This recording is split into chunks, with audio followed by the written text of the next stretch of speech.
नमस्कार। आज हम ऋग्वेद के एक बहुत ही गहरे और रहस्यमयी सूक्त पर बात करने वाले हैं, नासदीय सूक्त। जी।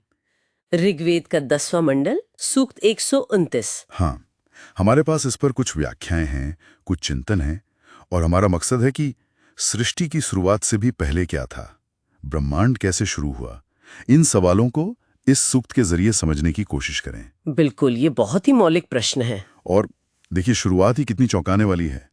ना सदासीर नो सदासी तदानीम। मतलब उस समय न असत था, न सत, न कुछ था, न कुछ नहीं था। अजीब है ना? बहुत अजीब। ये पहली पंक्ति ही हमें हमारी जो सोचने की आदत है ना, द्वैत वाली, ये है या ये नहीं है, उससे एकदम परे ले जाती है। हाँ, सही कहा। सूक्त कहता है कि उस आदिम अवस्था में न अस्तित्व था, न अनस्तित्व, न लोक थे, न आकाश था, और न मृत्यु, न अमरता। जी, न मृत्यु का डर, न अमर होने की इच्छा, न दिन था न रात।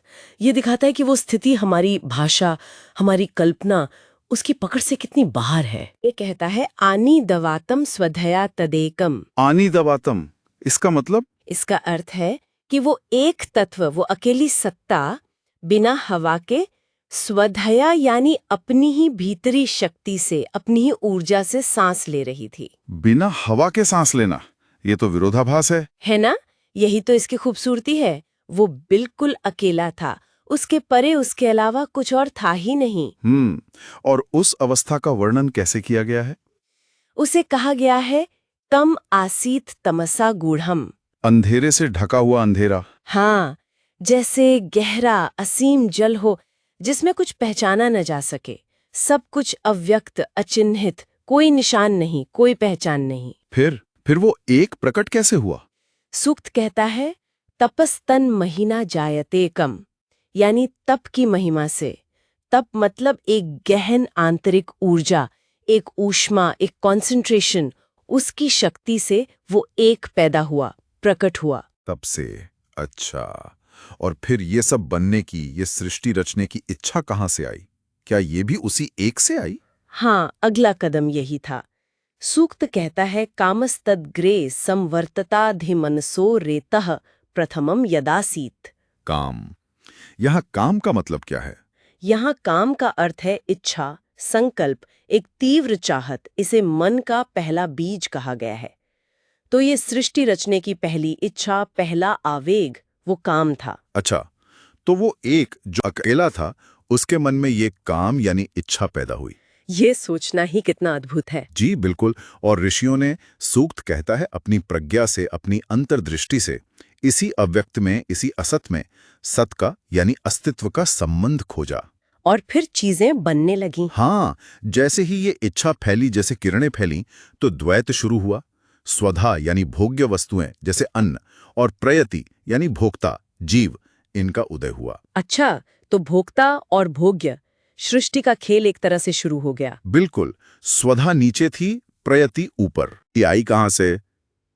क्या सूक्त इसका जवाब देता है? नहीं, यही तो सूक्त और गहरा हो जाता है। वो जवाब देने के बजाय और बड़े सवाल पूछता है।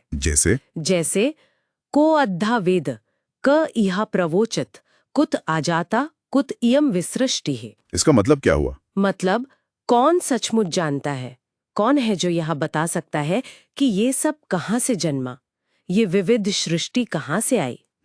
और फिर आगे कहता है कि देवता भी सृष्टि रचना के बाद आए। अच्छा, देवता भी बाद में आए? हाँ, तो फिर वो कैसे जान सकते हैं कि सृष्टि कैसे बनी? अरे वाह, ये तो मतलब हम देवताओं से पूछते हैं, और सूक्त कहता है देवता भी नहीं जानते। जी, ये ज्ञान की सीमाओं की तरफ इशारा है। और अंत में सूक्त का समापन कैसे होता है? अंत में सूक्त हमें सृष्टि के अध्यक्ष के पास ले जाता है, जो परमेय व्योमन यानी परम आकाश में स्थित है। वो शायद सब कुछ देख रहा है, सब नियंत्रित कर रहा है। तो कोई कंट्रोलर है, कोई जानने वाला है शायद। लेकिन फिर देखिए, सूक्त एक अंतिम गहरा संदेह छोड़ जाता है। वो क्या? सो अंग वेद यदि वा न वेद। सो अंग वेद यदि वा न वेद, यानी वो जो अध्यक्ष है, वो इसे जानता है, या शायद वो भी नहीं जानता। क्या बात है! मतलब परम सत्ता भी शायद पूरी तरह से ना जानती हो। यही तो इस सूक्त की सबसे विस्मयकारी बात है। ये परम ज्ञान की सीमाओं पर एक सवालिया निशान लगा देता है। तो कुल मिलाकर नासदीय सूक्त हमें सृष्टि की उत्पत्ति का कोई सीधा साधा जवाब नहीं देता, बिल्कुल नहीं।